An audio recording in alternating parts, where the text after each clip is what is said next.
Sons and Daughters of God for March 8th. The reading is entitled, Affliction Teaches Us to Long for Heaven. The scripture reading is taken from 2 Corinthians 4 verse 17. For our light affliction, which is but for a moment, worketh for us a far more exceeding and eternal weight of glory. While the Lord has not promised his people exemption from trials, he has promised that which is far better. He has said, As thy days, so shall thy strength be. If you are called to go through the fiery furnace for his sake, Jesus will be by your side, even as he was with the faithful 3 in Babylon. Those who love their Redeemer will rejoice at every opportunity of sharing with him humiliation and reproach. The love they bear their Lord makes suffering for his sake sweet. In all ages, Satan has persecuted the people of God.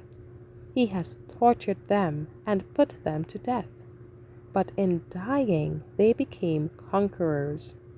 They revealed in their steadfast faith a mightier one than Satan. Satan could torture and kill the body, but he could not touch the life that was hid with Christ in God. He could incarcerate in prison walls, but he could not bind the spirit. They could look beyond the gloom to the glory, saying, I reckon that the sufferings of this present time are not worthy to be compared with the glory which shall be revealed in us.